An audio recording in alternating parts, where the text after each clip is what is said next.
t'as craqué. Ça va bien se passer. Oui, peut-être.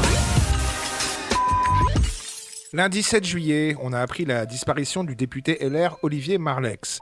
Selon la presse, celui-ci a mis fin à ses jours dans sa maison à l'âge de 54 ans. Olivier Marleix était notamment illustré en soupçonnant un pacte de corruption impliquant Emmanuel Macron dans l'affaire de la vente d'Alstom.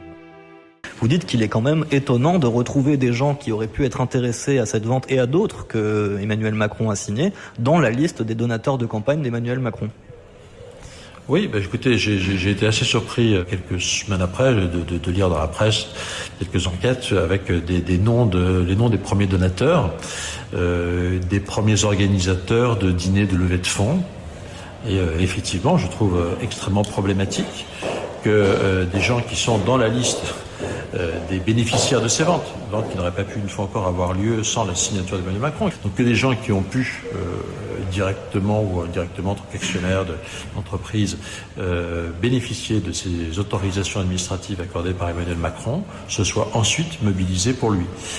C'est aussi à Olivier Marleix que Éric Dupond-Moretti avait adressé 2 bras d'honneur en pleine Assemblée nationale. Pardon, monsieur le garde, celle du garde des Sceaux accusé l'un et l'autre de prise illégale d'intérêt. C'est une attaque directement adressée au ministre de la Justice, en plein débat d'une loi visant à rendre inéligibles les auteurs de violences.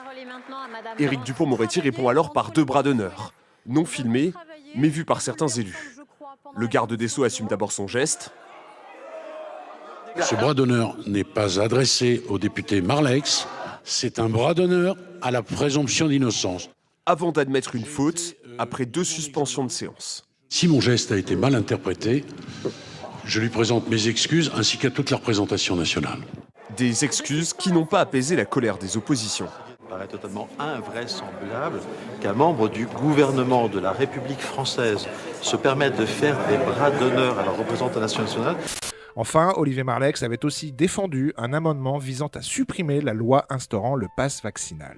C'est un amendement de suppression qui s'interroge, et le ministre n'y a pas répondu, sur la proportionnalité des mesures proposées dans ce texte. Proportionnalité parce que le gouvernement nous propose des atteintes graves, lourdes aux libertés individuelles qui sont, le cas échéant, compréhensibles à condition d'être justifiées par un certain nombre de données que le gouvernement ne nous fournit pas, notamment sur le profil des personnes qui souffrent aujourd'hui de formes graves. Le ministre s'est exprimé de manière assez étrange en expliquant qu'il est plus enclin à faire des formes graves sur les personnes non vaccinées. Est-ce que ce ne sont pas plutôt les personnes qui ont des comorbidités?